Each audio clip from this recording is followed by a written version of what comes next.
Pak Isran menjabat Bupati Kutai Timur dan menghadapi gugatan arbitrase internasional yang dilayangkan oleh dua perusahaan asing. Bapak digugat kalau nggak salah 18 triliun rupiah dan memenangkan gugatan itu, Pak. Bisa diceritakan gimana ceritanya, Pak, itu, Pak? Latar belakangnya, Pak. Oh, itu ya. Iya. Dalam satu kesempatan Pak Isran pernah menyatakan dengan tegas, dengan atau tanpa IKN, Kalimantan Timur akan tetap menjalankan pembangunan ekonomi hijau. Sementara publik, masyarakat tahu Kalimantan Timur ini dari dulu mengandalkan pada sumber daya alam yang tidak terbarukan, gitu, yang intinya tidak ramah lingkungan. Tapi Bapak klaimnya mau pembangunan ekonomi hijau. Apa, Pak, programnya yang Bapak gemah-gemahkan itu, Pak? Kebijakan apa yang telah dilakukan Kalimantan Timur sampai berhasil menurunkan 30 juta ton karbon dioksida ekivalen itu, Pak? Banyak yang mengkhawatirkan pembangunan IKN ini cepat atau lambat akan mempercepat laju deforestasi dan degradasi hutan. Nah, Bapak sebagai tuan rumah di Kalimantan Timur, Ya. apa, Pak, jaminannya? Jangan khawatirlah soal itu. Itu jaminannya saya kan. Kan jaminannya saya. Salah satu yang bisa menjamin bahwa itu tidak akan terganggu hutan saya. Dan kalau ada hutan terganggu, mungkin saya dulu di depan untuk menghentikan ibu kota itu. Ah, itu aja. Ada masyarakat adat yang sekarang tinggal di kira-kira di kawasan inti IKN yang mereka khawatir mereka akan tersisih ketika nanti datang pendatang baru jutaan orang masuk ke sana. Sementara mereka tidak punya kapasitas untuk berkompetisi, gitu, Pak. Apa yang sudah dirancang oleh pemerintah Kalimantan Timur? Negara sebesar Republik ini bukan persoalan mencari orang yang populer yang paling tepat. Harus mencari pemimpin yang memiliki gagasan, pandangan yang jauh ke depan untuk bagaimana negara ini bisa diurus. Jadi sistem kita, pemilihan kita ini perlu diperbaiki. Timur itu penduduknya berapa? Kurang dari 2 juta. Pernah mencalonkan sampai 13 orang calon presiden. Filipina, Ya. penduduknya sekitar 50-60 juta. Mencalonkan sampai 17 orang. Ya. Kita 300 juta. Kita 230 juta hak pilih. Calonnya 2-3 ekor.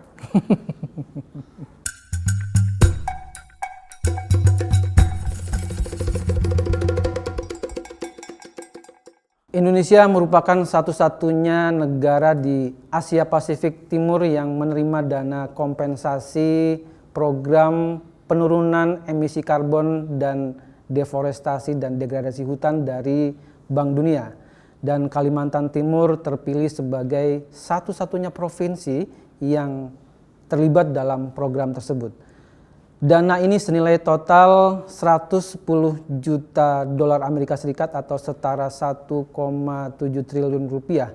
Dan Kalimantan Timur telah menerima untuk tahap pembayaran pertama senilai 20,9 juta dolar Amerika Serikat atau setara 320 miliar rupiah. Ini pencapaian yang luar biasa dan patut diapresiasi karena Kalimantan Timur dinilai berhasil dalam program penurunan emisi karbon dan deforestasi hutan. Malahan capaian tersebut melebihi target yang seharusnya 22 juta ton karbon dioksida ekivalen, yang tercapai malah lebih, yaitu 30 juta ton karbon dioksida ekivalen. Tetapi di sisi yang lain ada tantangan luar biasa besar. Seiring dengan pembangunan ibu kota negara atau IKN Nusantara yang dikhawatirkan akan mempercepat laju deforestasi hutan di Kalimantan. Saya akan berbincang-bincang tentang dua tema besar tersebut dengan Sang Gubernur Kalimantan Timur, Bapak Isran Nur. Assalamualaikum, Pak Isran. Apa kabar, Pak? Assalamualaikum warahmatullahi wabarakatuh. Terima kasih Pak Isran sudah berkesempatan untuk berbincang-bincang dengan saya, Pak. Sama-sama. Kita akan berbincang-bincang tentang dua hal tersebut, Pak. Tentang dua tema tersebut. Tapi sebelum itu saya mau kilas balik dulu, Pak. Saya terus terang dulu sempat mengikuti, tertarik dengan pemberitaan ketika Pak Israno menjabat Bupati Kutai Timur dan menghadapi gugatan arbitrase internasional yang dilayangkan oleh dua perusahaan asing. Bapak digugat kalau nggak salah 18 triliun rupiah dan memenangkan gugatan itu, Pak. Bisa diceritakan gimana ceritanya, Pak, itu, Pak? Latar belakangnya, Pak. Oh, itu ya. Iya. Itu perusahaan dari Inggris ya. Inggris dan Australia, kalau nggak salah, Pak, ya. Churchill Mining. Betul. 2 billion US dollar ya. Jadi 2 miliar dolar bukan 18. Jadi kalau dihitung sekarang ya 28 sampai 30 triliun. Ya. Tapi pada saat itu karena menjelang pengumuman diturunkan menjadi 1,1 triliun 1,1 miliar dolar Ya, ya. oleh mereka. Ya enggak apa-apa, kita kan cuma memperjuangkan kedaulatan, memperjuangkan dan mempertahankan martabat, harkat bangsa, di mana semua yang ada di tanah air ini, khususnya yang ada di Kalimantan Timur, Kutai Timur, ya harus kita perjuangkan untuk kebenaran. Ya. Jadi saya punya prinsip bahwa kalau hal yang kita anggap benar dan itu adalah merupakan kewajiban saya sebagai yang ditunjuk dan diberikan amanah oleh Allah Subhanahu wa taala dan kepercayaan oleh masyarakat, rakyat, ya saya perjuangkan kebenaran itu. Ya. Jangan sampai nanti sumber daya alam kita dikelola dengan cara yang tidak benar dan merugikan bangsa dan rakyatnya. Ya. Faktor apa yang sampai akhirnya Bapak memenangkan atau gugatan itu tidak dikabulkan, Pak? Ya, mungkin karena kita memiliki sebuah kekuatan dan kebenaran. Jadi mereka tidak akan dikabulkan gugatan itu. Semua anggota tribunal kan tiga-tiganya menyatakan bahwa kita benar gitu loh, pemerintah. Ya. Daerah benar, negara benar gitu. Ya. Jadi itu aja alasannya. Itu aja alasannya. Jadi demi sumber daya alam Kalimantan Timur Bapak pantang mundur. Sumber daya alam itu bagian daripada sebuah dasar kita untuk menjaga martabat dan harkat bangsa. Ya. Jadi orang luar dari manapun tidak seenaknya memberlakukan keinginannya untuk kepentingannya dengan cara-cara yang tidak benar, kan begitu. Ya. Nah, itu aja sebenarnya. Jadi kita tidak ada masalah siapapun yang ingin berinvestasi di Indonesia ini sepanjang mengikuti aturan-aturan yang memang sudah dibuat oleh negara dan masyarakat. Itu gugatannya nilainya besar loh, Pak. Waktu itu seandainya Bapak kalah waktu itu harus membayar sekian triliun. Nah itu Bapak sempat bingung walaupun saya nggak tahu bayarnya dari mana katanya. Ya. Ya, tapi saya punya keyakinan enggak kalah itu nggak aja. Kalah. Okay. Enggak kalah. Memang kalau kebenaran nggak bisa. Bahkan ada beberapa pada saat itu termasuk almarhum lawyer saya yang Pak Didi Darmawan meragukan. Dia datang dengan saya menjelang mendekati pengumuman oleh tribunal ya. Ya pada saat itu dia, wah ini bahaya Pak Ihsan, kita bisa kalah ini. Kenapa Pak Didi? Namanya Didi Darmawan. Ya. Ini kita berhadapan dengan orang-orang yang Eropa dan Amerika. Enggak Pak, saya malah percaya mereka lebih fair. Oh. Saya anggap mereka akan memperlihatkan kebenaran apa yang kita lakukan. Lebih objektif Pak ya. Jadi mereka pasti akan, saya lebih percaya mereka, bukan tidak percaya dengan bangsa kita, tidak. Tapi saya yakin bahwa mereka akan akan memperlihatkan apa yang kita perjuangkan kebenarannya gitu. Baik. Tentang tema lain Pak, Pak Isran baru-baru ini memunculkan gagasan kontroversial tentang rencana Bapak untuk memberikan dana pensiun bagi anggota DPRD. Nah, ini nggak ada contohnya, nggak ada dasar hukumnya, itu yang bikin kontroversi. Apa Pak sebetulnya Pak dasar pemikirannya atau dasar hukumnya Pak? Ya. Anggota DPR RI kan dapat pensiun. DPR RI dapat, ya. Kan? Ya. Karena penyelenggara DPD negara, Pak. RI dapat pensiun. Karena penyelenggara negara. Kan sama, kan dia kan pejabat politik, kan begitu. Lembaga politik yang ada di negara, di daerah juga harus ada dong. Apa bedanya kan? Ya. Hanya berada di level kawasan kan regional. Daerah. Itu dasarnya. Jadi pemikirannya ya berdasar dari situ. Loh ini orang bekerja memberikan manfaat bagi rakyatnya, pembangunannya. Ya. Perannya besar, ya harus dihormati dong, dihargai dong. Bentuknya saya tidak tahu, tapi saya sudah rancang ya.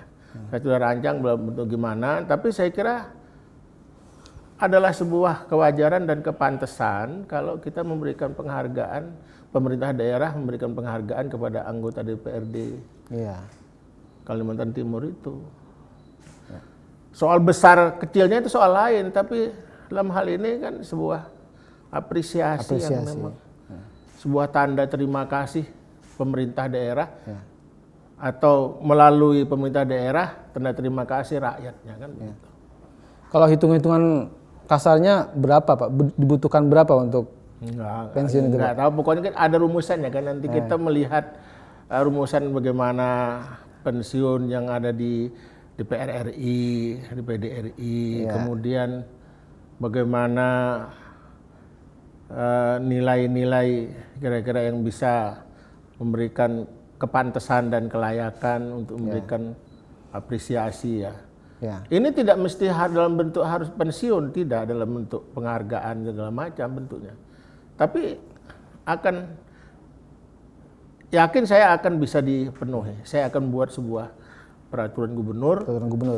Yang peraturan gubernur kan merupakan sebuah payung hukum sebagai dasar untuk melaksanakan kegiatan. Yang penting jangan dikorupsi aja duitnya. Kalau itu untuk kepentingan masyarakat dan jelas payung hukumnya, ya saya kira bisa. Itu kan pasti nanti diambilkan dari APBD Pak. Nah, yalah, APBD lah, dari aman APBD, Pak. Dari APBD, pasti dari APBD. Nggak terganggu nanti itu Pak? Ya nggak terganggu, aduh kecil itu. Kecil. Negara kita ini kan terlalu besar. Oleh sebab itu saya berharap kepada semua pihak dan saya kira kawan-kawan juga akan memikirkan hal yang sama, saya kira kawan-kawan yang lain. Wajar kita memberikan penghargaan. Apalagi mereka bekerja dalam kondisi yang prima, hasil kerjanya bagus. Mereka sebagai salah satu berperan dalam mengatur anggaran, berperan dalam membuat peraturan-peraturan daerah, berperan dalam mengawasi pelaksanaan kegiatan anggaran pembangunan. Kan itu pekerjaan yang sangat luar biasa menurut saya. Saya kira itu. Satu lagi Pak tentang posisi Bapak sebagai gubernur sekaligus ketua APPSI. Bapak punya rencana atau kebijakan yang nggak sama dengan pusat tentang keberadaan tenaga honorer. Tenaga honorer pusat maunya dihapus, sementara Bapak mau mempertahankan. Kalau Kalimantan Timur mungkin sanggup Pak ya, tapi kalau daerah lain gimana Pak? Bukan persoalan Kalimantan Timur sanggup atau tidak sanggupnya. Tapi keberadaan daripada tenaga-tenaga non-ASN itu memang sangat diperlukan oleh pemerintah daerah. Saya kira daerah lain juga sama. Nah, oleh sebab itu di dalam hal membuat aturan itu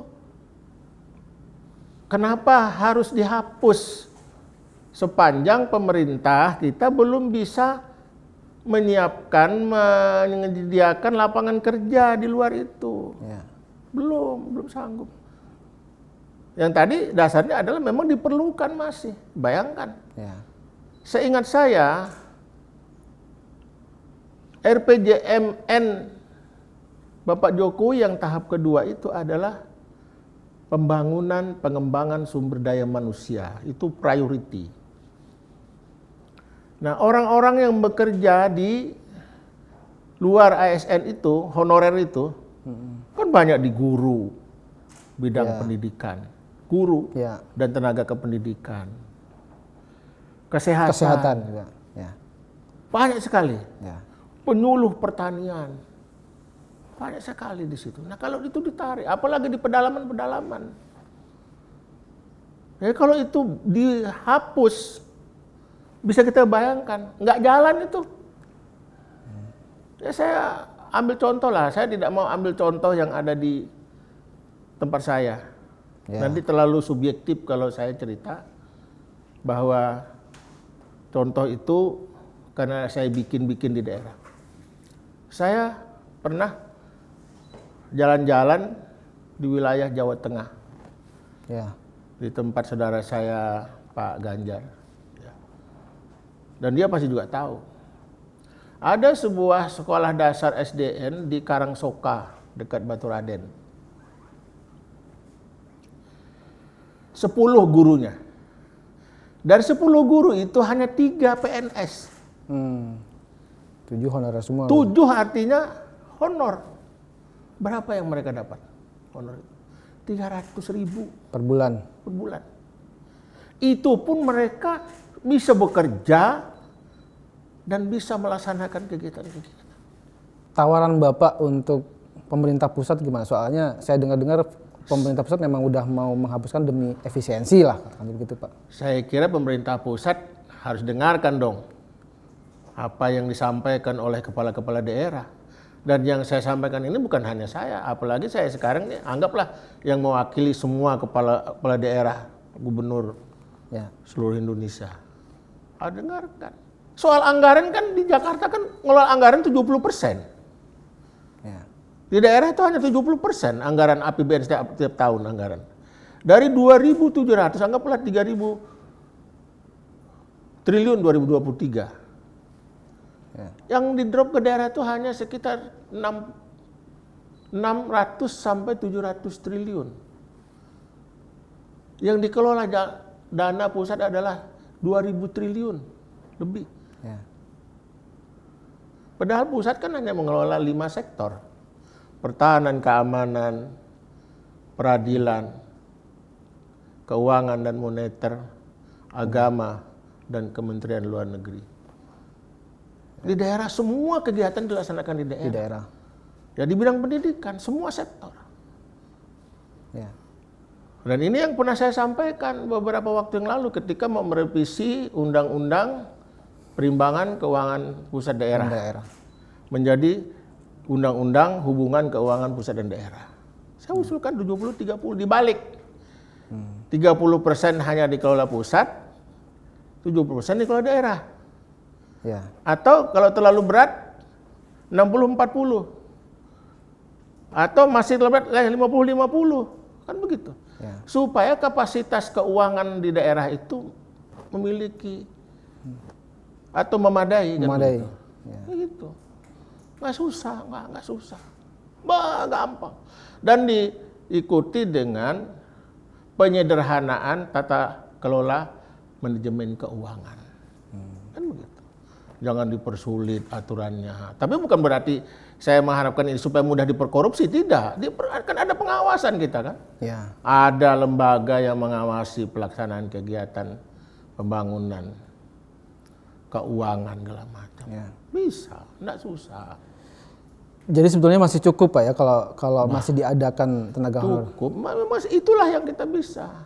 Itu yang bisa kita lakukan. Cukup, nggak ada yang nggak cukup. Tapi kalau menyatakan itu hal yang kurang, tidak pernah tidak kurang. Pasti kekurangan saja. Kurang. Karena kebutuhan orang itu kan akan semakin meningkat, semakin bertambah. setiap saat akan terus berkembang. Tapi kalau untuk hal-hal yang diperlukan, itu saya kira bisa diatur lah. masalah itu. Sekarang kita beralih ke tema yang tadi Pak, tentang lingkungan hidup dan IKN. Dalam satu kesempatan Pak Isran pernah menyatakan dengan tegas, dengan atau tanpa IKN, Kalimantan Timur akan tetap menjalankan pembangunan ekonomi hijau. Sementara publik, masyarakat tahu Kalimantan Timur ini dari dulu mengandalkan pada sumber daya alam yang tidak terbarukan, gitu, yang intinya tidak ramah lingkungan. Tapi Bapak klaimnya mau pembangunan ekonomi hijau. Apa Pak programnya yang Bapak gemah-gemahkan itu Pak? Ya, itu kan sudah ada pedoman ya. Ya. Sejak tahun 2016 kan gubernur pada saat itu Pawang Paruk sudah membuat regulasi-regulasi ya. Untuk namanya Kaltim Green. Oke. Ada Perda, ada Pergub, aturan-aturan lainnya ya. Dan untuk di Kalimantan Timur itu mungkin, mohon maaf ya, mungkin tidak terlalu berlebihan. Satu-satunya daerah yang telah membuat regulasi aturan-aturan untuk yang terkait dengan kegiatan pembangunan lingkungan yang berkelanjutan. Jadi ada namanya Perda mitigasi lingkungan. Ada perda terkait dengan pembangunan perkebunan yang berkelanjutan. Nah, kemudian lagi ada kerjasama dengan pihak-pihak mitra, ada swasta, ada LSM, baik yang ada di Indonesia, di Kaltim maupun yang ada di dunia ya, di tingkat global yang bekerjasama dalam rangka pembangunan dan pelaksanaan kegiatan Kalimantan Timur hijau. Bahkan nanti kan Kalimantan Timur itu antara blue dengan hijau kan agak sulit kita bedakan, tapi saya kira mirip-mirip saja dasar kegiatan yang harus kita lakukan itu. Dan memang kalau kita lihat tadi kalau kita tidak melihat dengan kacamata yang lebih luas bahwa Kalimantan Timur itu selama ini adalah memanfaatkan dengan sumber daya alam tidak terbarukan, ya kita tidak akan bisa berbuat apa-apa. Ternyata dengan Kalimantan Timur ada tambang, ada minyak dan gas juga, ya, ada kayu. Nah ternyata dengan berbagai upaya ini kan lembaga internasional kan memberikan sebuah penghargaan dalam bentuk kompensasi dana FCPF Carbon Fund itu. Nah ini pun masih kalau kita lihat dari kinerja kita dalam penurunan emisi gas buang kita ada 30 juta metrik ton. Yang diberikan kompensasi oleh World Bank itu hanya 22 juta metrik ton dengan nilai 1 juta, dalam 1 juta itu $5 per ton. Nah itu sebenarnya terlalu kecil sebenarnya. Harga kalau mau jujur bahwa biaya operasional dalam rangka upaya penurunan itu kan 1 ton itu biasanya lebih daripada $12. Kalau kita mau rincikan yang benar.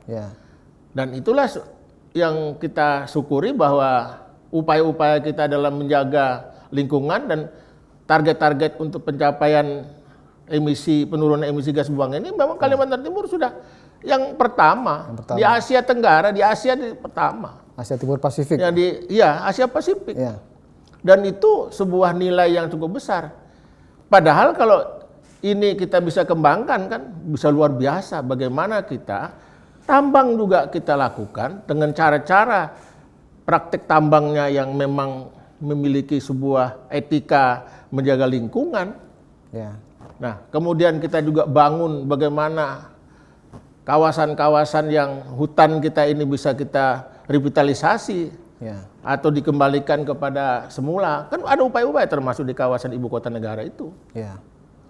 Nah, dan saya yakin juga bahwa upaya-upaya di Kalimantan Timur ini akan lebih besar lagi. Nanti pada saat pengukuran yang kedua bisa mencapai 40 juta metrik ton karbon dioksida ekuivalen. Nah kalau 40 juta kali 5 berapa? 2 miliar dolar. Bahkan harga pasar di dunia itu bukan $5 sebenarnya. Tapi ini standar yang memang dikompensasi oleh World Bank. World Bank, ya. Nah, bahkan ada yang namanya Corsi ya. Corsi itu ingin membeli sebesar $12 per ton. Ada sisa 8 juta. 8 juta. 8 kali 12 berapa? 480 juta dolar. Itu Corsi. Corsi itu adalah sebuah asosiasi penerbangan internasional. Ya.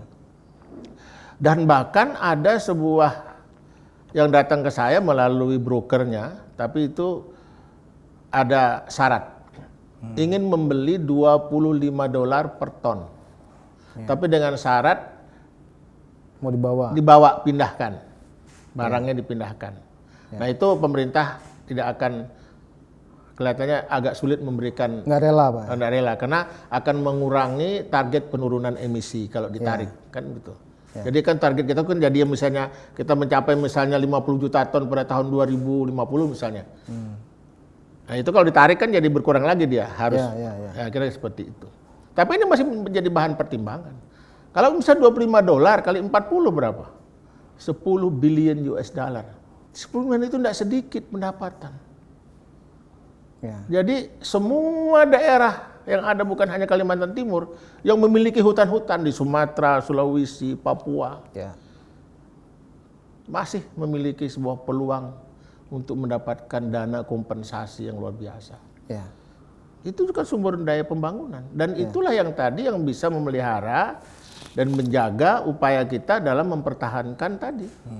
Mempertahankan pembangunan hijau itu, lingkungan yang berkelanjutan. Kebijakan apa yang telah dilakukan Kalimantan Timur sampai berhasil menurunkan 30 juta ton karbon dioksida ekivalen itu, Pak? Ya, tadi kita kerjasama dengan pihak pemerintah, pemerintah pusat, dengan swasta, dengan masyarakat di dalam hutan itu sendiri. Itu kerjasama dengan lembaga-lembaga internasional, LSM, kerjasama. Itulah dasarnya, sehingga itu kita kan sebenarnya tidak mengira juga waktu itu kita mendapatkan kompensasi. Enggak ada target itu. Tapi kan tahun 2020 yang lalu itu kan sudah disampaikan akan World Bank akan memberikan kompensasi dengan dari dana program FCPF Carbon Fund. Itu 110 sampai 120 juta dolar untuk 5 tahun ke depan. Ya udah, kita terima aja. Kan begitu. Niat kita sebenarnya tidak untuk mendapatkan uang itu, kita uang kaget aja tuh kalau istilahnya. Tapi kaget beneran kan begitu. Bener, nggak ada dulu awal-awalnya, oh ini kita lagi mendapat, enggak. Tapi dengan sudah tahu gini, oh ini peluang juga ini, kan begitu. Kita kalau mau kelola hutan ini dengan baik, lingkungan dengan baik. Sepanjang juga komitmen negara-negara yang memberikan komitmen yang sudah kuat itu seperti Eropa, Amerika yang sudah menyiapkan dan menjanjikan untuk bekerja sama dan memberikan sebuah menyiapkan dana. Ya kan Inggris saja itu 300 miliar itu untuk 10 tahun ke depan. Inggris satu, sebuah negara Eropa satu. Belum lagi negara-negara lainnya. Nah, belum lagi misalnya tadi kita belum tahu komitmen negara-negara Timur Tengah yang penghasil minyak. Mestinya mereka juga punya hal yang sama. Karena kan kehidupan di atmosfer ini kan kita bersama-sama. Nah, kalau bersama-sama maka bersama-samalah kita saling. Nah, kalau Indonesia ini sebagai supplier karbon. Dia menutup di keseluruhan misalnya atau sebagian daripada atmosfer bumi ini, planet ini, yang lain juga memberikan sebuah support dong, sebagai sebuah tanda terima kasih kan begitu. Maunya saya seperti itu. Tapi wajar kalau kemauan saya itu pantas gitu loh. Nah, menurut hitung-hitungannya itu kan udah triliunan rupiah, Pak ya. Mungkin kalau digabung-gabungkan semua itu bisa lebih dari 30 triliun totalnya, Pak ya. Apanya? Dari kompensasi atau kalau dinilai dengan penurunan emisi yang telah dihasilkan oleh pemerintah daerah, oleh wilayah. Itu bukan 300 triliun rupiah. Itu sudah mungkin dalam puluhan bahkan ratusan billion US dollar, miliaran. Kalau kita mau jujur, saya bayangkan kita ini ya, hebatnya bangsa kita ini. Di Bandara Soekarno-Hatta itu, di antara celah-celah di semen itu kan tumbuh pohon, rumput. Rumput itu kan penghasil oksigen. Ya. Nah, di mana rumput yang mengandung klorofil, di mana metabolisme terjadi dengan sinar matahari, dia pasti menghasilkan oksigen dan juga dia sebagai penyerap karbon. Itu tempat kita. Diberikan Allah yang begitu luar biasa hebatnya bangsa kita ini. Ya. Benar. Kita lihat aja di mana-mana di jalan-jalan layang di Jakarta. Ya. Nggak usah nih yang dekat-dekat, mana dekat saya tinggal itu. Layang-layang yang ke arah dari kuburan apa itu? Kuburan karet ke nyebrang ke Ambasador. Kita lihat ada pohon tumbuh di antara median. Itu tidak ada yang tanam. Anggaplah itu mungkin yang bawa burung atau angin. Tumbuh. Itu penghasil karbon. Mana ada di dunia ini yang punya seperti itu? Nggak ada. Ada rumah itu kalau kita perhatiin, kalau dari sebelah kiri ada rumah yang tidak jadi selesai di rumah ini. Ada pohon tumbuh di atas atap yang rumah yang belum selesai dibangun. Itu rumah itu kelihatannya tidak selesai sampai kapanpun. Ada pohon tumbuh. Itu sebuah anugerah Allah yang diberikan luar biasa. Ya. Bahwa alam kita ini memang diberikan bak surga, gitulah kira-kira seperti itu. Nah, dana yang triliunan itu Pak, itu kan banyak tuh Pak. Itu nanti akan dipakai untuk apa Pak? Soalnya yang saya pelajari itu tidak dalam bentuk fresh money untuk masyarakat, untuk komunitas, tapi dalam bentuk program juga gitu.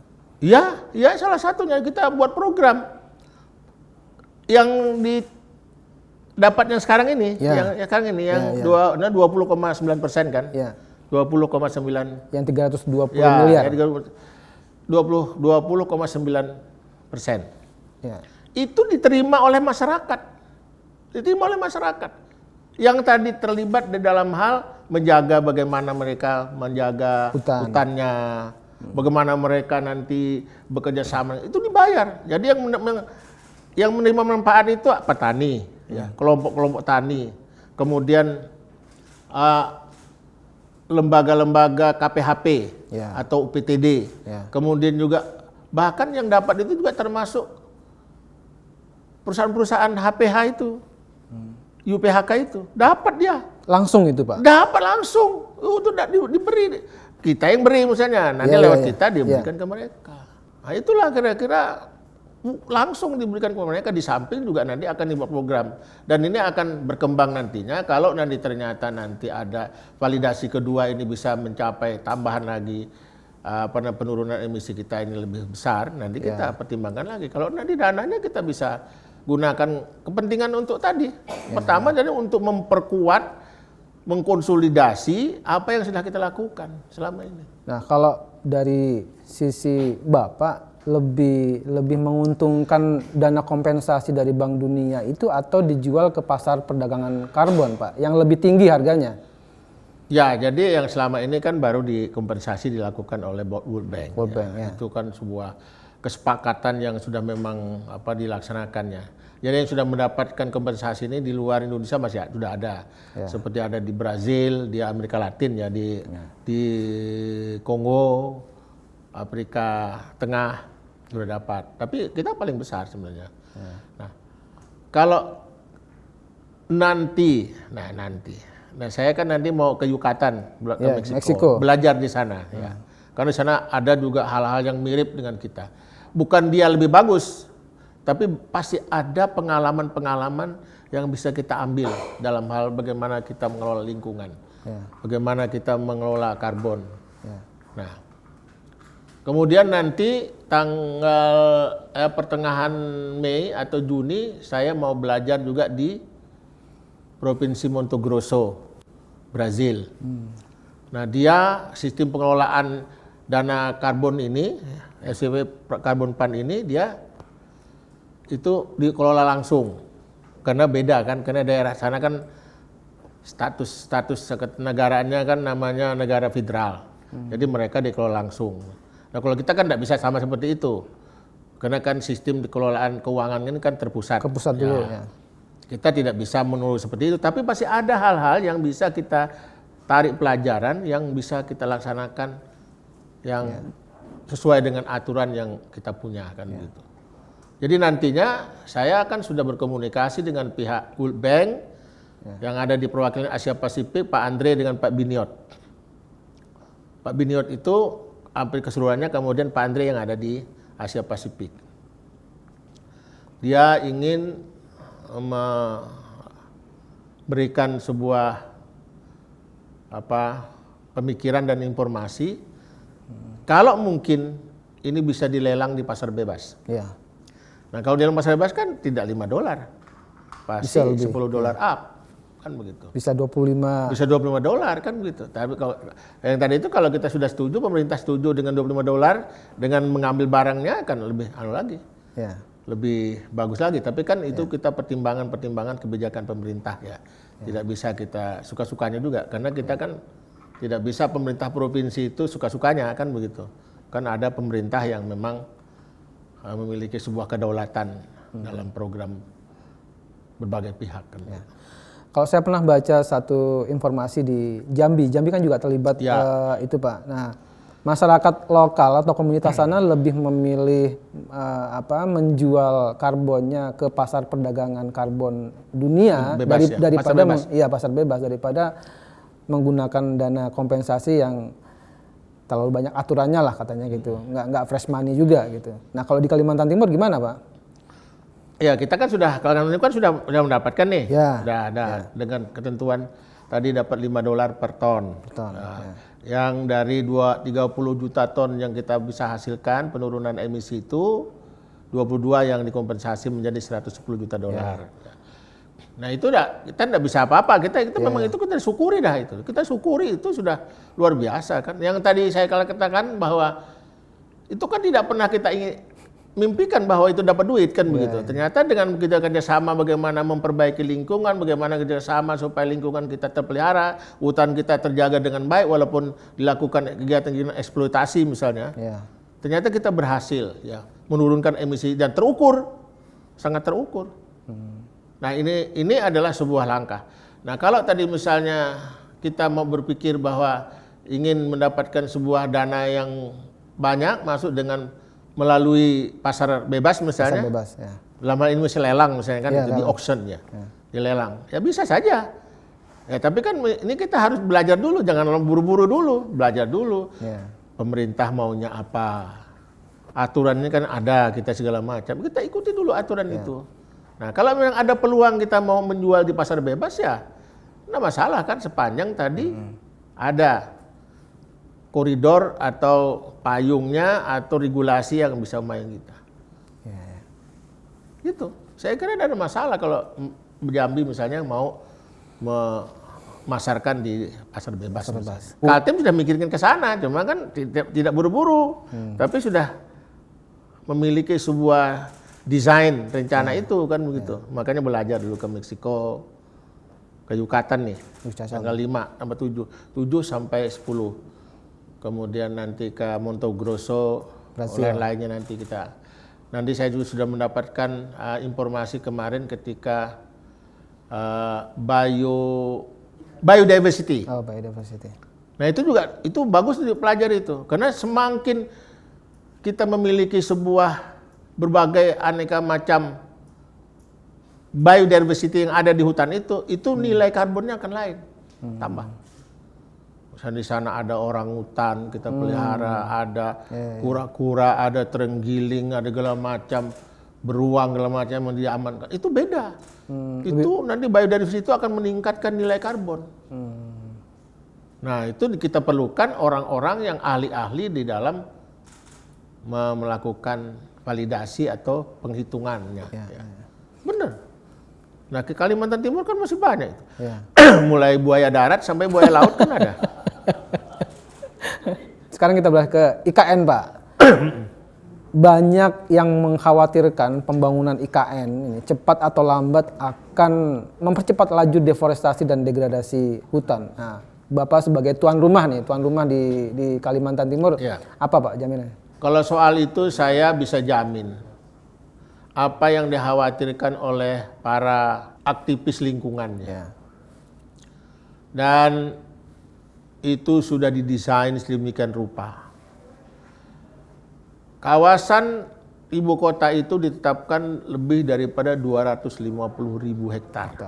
Bahkan yang disiapkan oleh gubernur melalui Pergub kemarin itu ada lebih kurang 700.000 hektar sampai ke pantai timur Kalimantannya.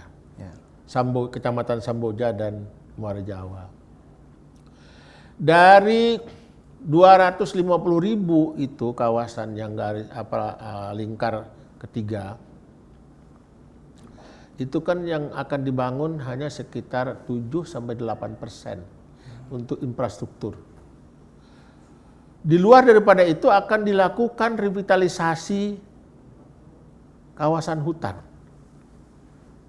Baik itu hutan-hutan endemik yang ada di kawasan Kalimantan maupun hutan-hutan kayu-kayu yang berasal dari luar. Akan direvitalisasi. Dan sekarang itu sudah dibangun yang namanya nursery, pembibitan.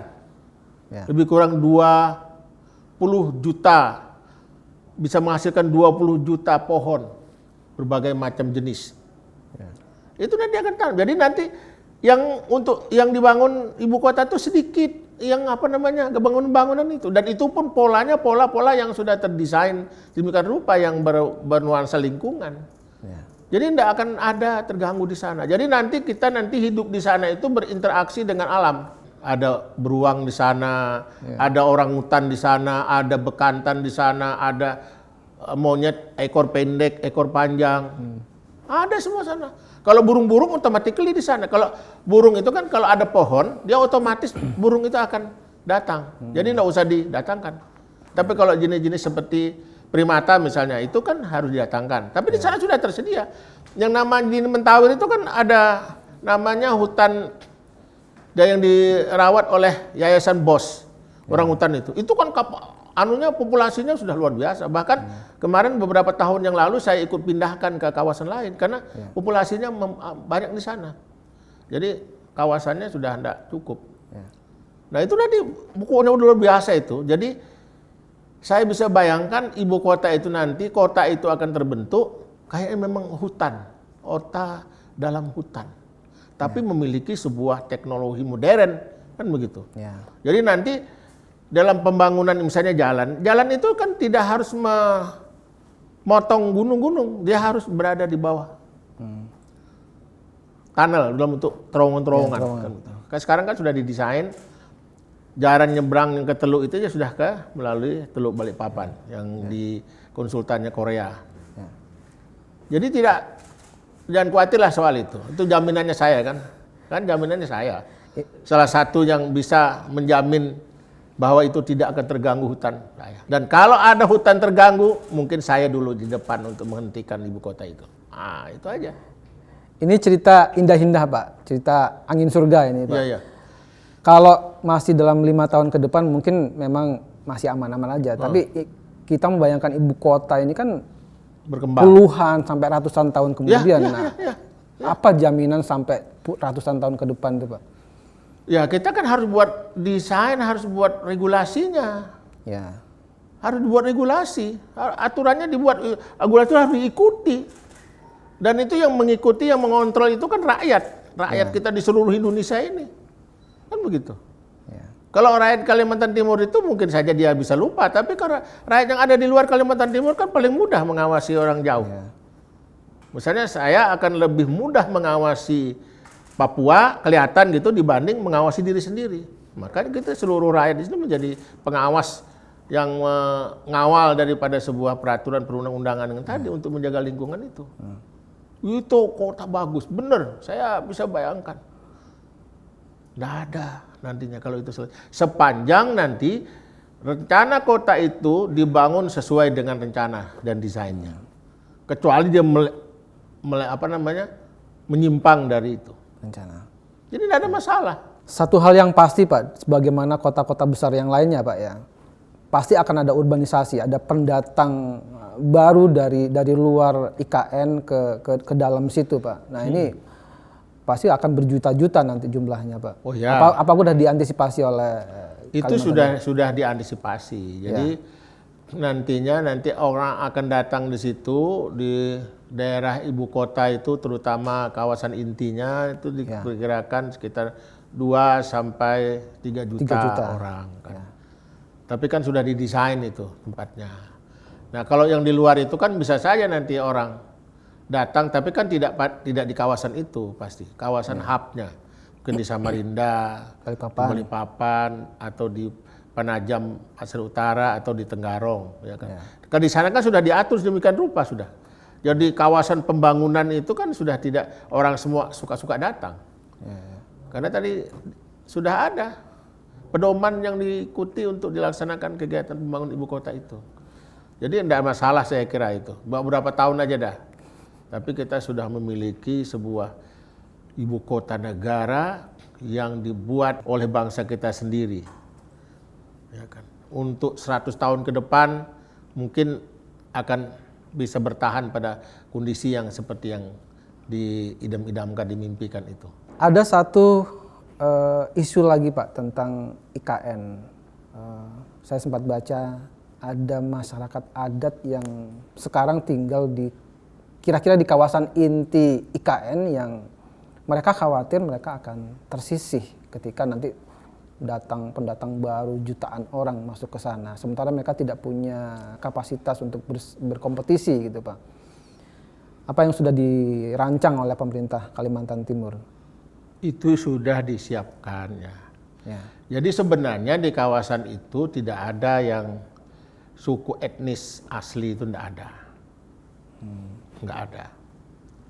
Itu di kawasan hutan produksi. Dulu hutan alam menjadi hutan produksi. Nah, ketika hutan produksi ini dilakukan kegiatan, banyaklah orang datang ke sana. Nah, jadi sebagai tenaga kerja bekerja di sana. Jadi tidak ada orang asli di situ sebenarnya, nggak ada. Kalau orang bilang ada di situ bohong. Termasuk yang katanya ada suku. Jadi yang ada itu adalah di sekitarnya itu adalah areal transmigrasi. Itu kan kawan saudara-saudara kita yang dari Jawa semua. Itu yang ada sana. Yang situ sudah memiliki kapasitas kemampuan mereka berproduksi di sawah, perkebunan, dan ada juga yang masuk kerja di kegiatan industri perkayuan itu di hutan tanaman industri itu. Jadi tidak ada yang khawatir itu. Tetapi pemerintah juga sudah mendesain untuk masyarakat yang ada di situ pelatihan-pelatihan. Sudah dilakukan pelatihan. PU sudah melakukan pelatihan. KLHK sudah melakukan pelatihan. Kemudian lembaga-lembaga lainnya juga sudah melakukan kegiatan pelatihan-pelatihan. Untuk bisa mereka nanti bisa beradaptasi atau bisa mengikuti apa yang terjadi dalam perkembangan pembangunan ibu kota itu. Peningkatan kapasitas gitu Pak? Iya. Sudah dilakukan. Itu berapa? Kemarin itu PU aja melakukan 1.500 melakukan pelatihan keterampilan. Artinya mungkin pada tahap pertama mereka mungkin bisa terlibat dalam kegiatan pembangunan. Yang artinya tenaga-tenaga pekerja yang dalam hal pembangunan konstruksi, kira-kira seperti itu. Mengenai peluang investasi Pak, kalau di kawasan inti itu udah ranahnya pemerintah pusat. Nah, kalau di sekitaran daerah-daerah penyangga, potensi investasinya apa Pak? Jadi sebenarnya ibu kota yang dibangun ini bukan untuk investasi sebenarnya. Ibu kota ini adalah tujuannya untuk memindahkan beban pusat pemerintahan dari Jakarta ke Kalimantan yang baru. Itu sebenarnya. Jadi investasinya itu tidak ada di sana. Walaupun nanti mungkin ada hal-hal yang bisa disiapkan atau ada peluang untuk berinvestasi. Kalau investasi bukan di situnya, ada di Balikpapan, ada di Samarinda, atau ada di daerah-daerah hub lainnya. Nah, yang di sana mungkin investasi itu investasi terkait dengan pembangunan ibu kota itu sendiri. Ya. Misalnya infrastruktur. Itu kan perlu investasi kerjasama dengan pihak swasta, baik itu dalam negeri maupun luar negeri misalnya, yang memiliki kemampuan pembiayaan. Misalnya juga investasi di bidang pembangunan transportasi. Misalnya nanti ada auto bus misalnya, yang menggunakan tenaga listrik, tanpa supir. Tanpa supir misalnya. Itu investasi. Nah, itu nanti yang sekarang dalam hal masih pihak-pihak otoritas badan otoritas ini lagi sedang menyusun desain itu untuk bagaimana nanti para investor baik dalam negeri maupun yang luar negeri untuk berinvestasi dalam membangun itu. Ya.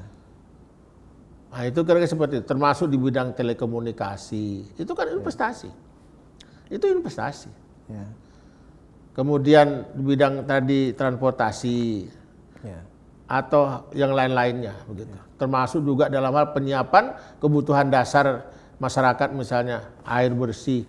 Jadi di sana tidak ada air bersih, air minum. Nah, jadi nanti semua air itu bisa diminum. Langsung bisa diminum. Nah, itu dia, itu investasi. Ya. Ya, seperti itu. Nah, kalau di daerah penyangganya Pak, kayak Balikpapan, Samarinda, itu kan ibaratnya di sini kan ada Bogor, Depok, Bekasi. Nah, gitu. itu yang sekarang sudah didesain oleh pemerintah ya. Jadi belajar dari kondisi Jakarta sebagai ibu kota. Terjadi sebuah kesenjangan yang luar biasa antara pusat kota dengan pinggiran. Itu menjadi pelajaran penting, jangan terulang itu. Kalau terulang itu nggak usah aja kan begitu. Kalau terulang kondisi seperti itu nggak usah. Jadi harus kita berubah dengan cara mendesain kelemahan, kekurangan yang terjadi selama ini di Jakarta dengan lingkarannya, dengan hub-hubnya itu, di sana jangan terjadi, kan seperti itu. Ya. Kalau terjadi, ya ngapain? Sama aja kan begitu.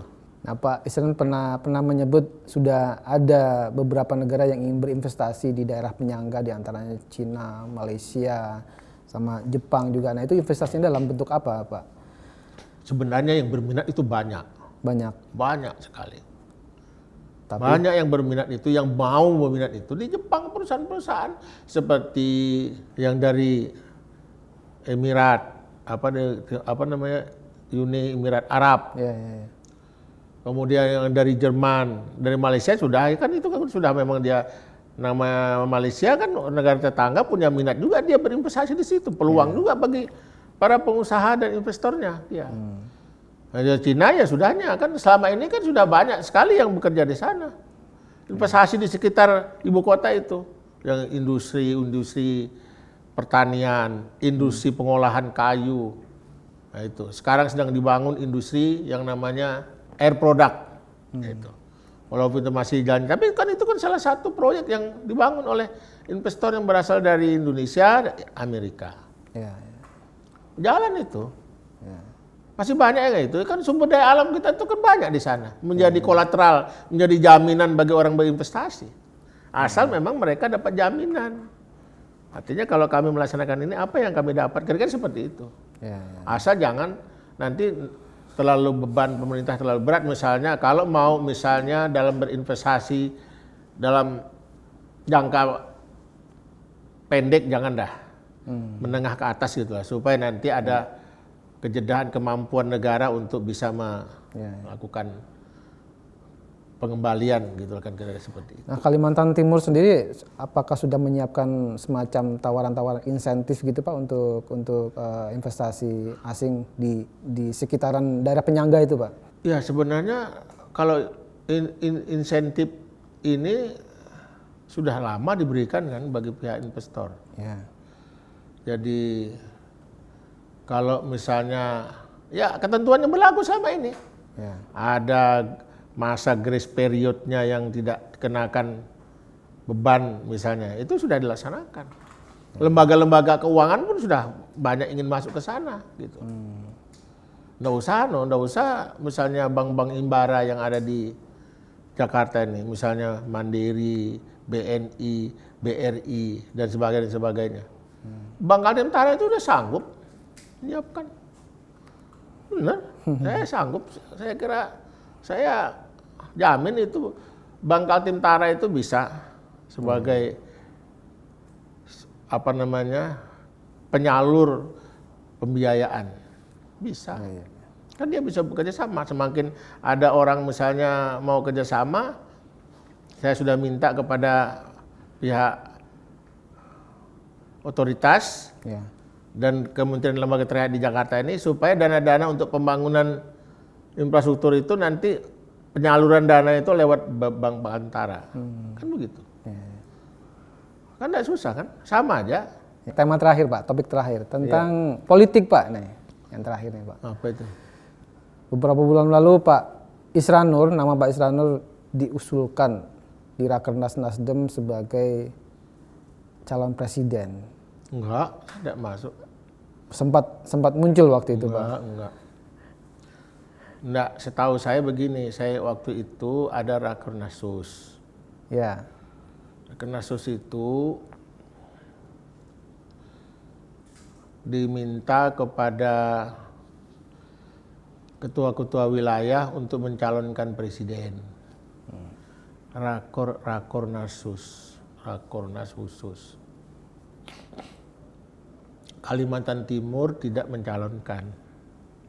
Dalam kalimat saya itu pendek. Kalimantan Timur tidak mencalonkan calon presiden. Kecuali menyebut Prananda. Kalimat selanjutnya, kalau memang juga Partai Nasdem ingin mencalonkan saya, maka saya akan berusaha memenangkan dan akan sulit lawan lain mengalahkan saya itu. Itu benar, itu ingat saya begitu. Saya kurang dari 2 menit menyatakan. Kenapa jadi saya nyampaikan tidak mencalonkan? Karena kalau saya sebut Prananda kan kader, anaknya Pak Surya Paloh. Berarti saya kan punya sebuah konsistensi bahwa yang pantas dicalonkan itu adalah kader, bukan luar kader. Ini bagi saya, mudah-mudahan mungkin saya salah ya, tapi saya begitu. Kalimantan Timur tidak mencalonkan presiden kecuali Prananda. Prananda kan kader. Jadi saya lebih bangga kalau kader. Tapi ada beberapa lembaga survei Pak yang mensurvei elektabilitas Bapak, walaupun ada kategori kepala daerah dari kawasan Indonesia Timur yang dianggap berprestasi dan punya popularitas lumayan dan elektabilitas lumayan gitu. Bapak termasuk dalam 3 besar Pak. Itu kalau itu sih enggak tahu saya. Enggak tahu saya karena kan suasana realitas politik kita kan beda. Karena orang-orang di luar Jawa itu akan sulit bangkit, akan mengimbangi orang-orang yang asli Jawa. Karena nanti kalau di survei saja kan berdasarkan sampel acak yang bersuara. Jadi akan tidak sulit.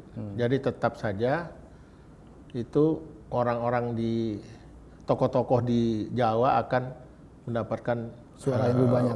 Akan mendapatkan sebuah dukungan suara yang lebih banyak. Jadi tidak usah dipikir itu dah. Nah, ini arahnya sudah mulai jelas. Berarti Bapak kan masih punya 1 kesempatan lagi untuk calon gubernur, Pak. Enggak, aku pikirkan juga.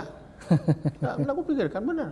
Dikira saya mikirkan untuk bertahan, untuk nyalon, enggak. Tapi nanti kalau pada saatnya nanti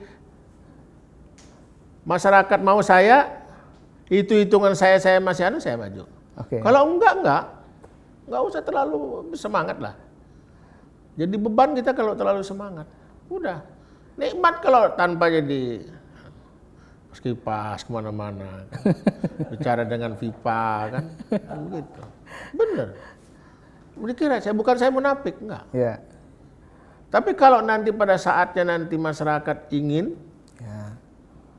saya hitung memang oke, ini apa-apa. Saya jalankan, itu amanah. Amanah dan kepercayaan. Amanah dari Allah, kepercayaan dari masyarakat. Kan gitu aja. Kalau nyaman-nyaman saya ikut, kalau enggak nyaman udah. Apa? Banyak yang hebat-hebat dari saya kok. Bener.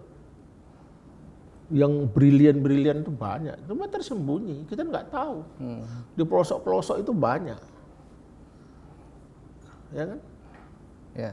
Kalau saya mungkin hanya dikenal orang karena populer. Tapi gagasan saya mungkin orang nggak ada, kan begitu. Apalagi ini negara besar. Negara sebesar Republik ini bukan persoalan mencari orang yang populer yang paling tepat.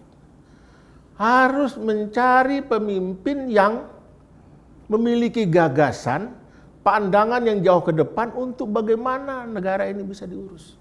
Jadi sistem kita, pemilihan kita ini perlu diperbaiki. Jadi sejak awal kalau kita menginginkan mencari sebuah pemimpin, termasuk gubernur, sejak awal lihat apa pemikirannya, apa gagasannya, apa solusinya. Negara kita begitu besar, termasuk presiden dan wakil presiden. Ya. Kalau hanya dengan popularitas, kita bisa biasa saja jadinya. Tapi kalau dengan gagasan, apa nih? Oh itu beda. Ya benar. Ya. Negara kita ini negara terbesar keempat di dunia. Dengan segala potensi sumber daya alamnya yang melimpah ruah. Nggak bisa. Hanya biasa-biasa saja. Tapi ini kan realitas politik kita juga begitu kan, nggak bisa juga kita lawan. Jadi maksudnya supaya masyarakat rakyat tidak disuguhkan, tidak ada pilihan lain. Ada karena ini yang dicalonkan misalnya nggak mau itu dipilih. Tapi sejak bagusnya kita sistem yang kayak anggaplah kita kalau bicara seperti di Amerika sejak awal kan dicari memang pemimpin. Melalui kompensi sampai ke atas. Ya dengan segala kelebihan dan kekurangan, tapi kan yang sana itu kan sejak awal jadi perhatian.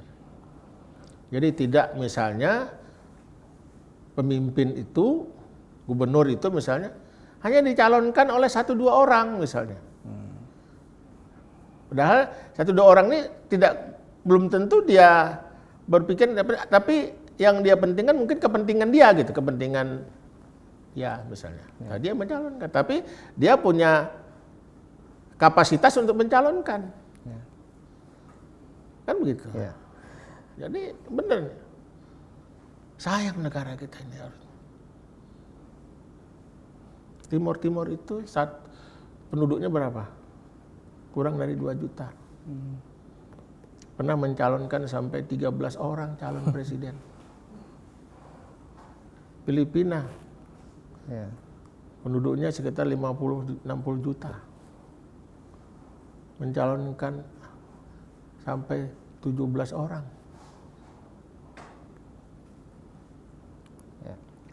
Kita 300 juta, kita 230 juta hak pilih, calonnya 2-3 ekor.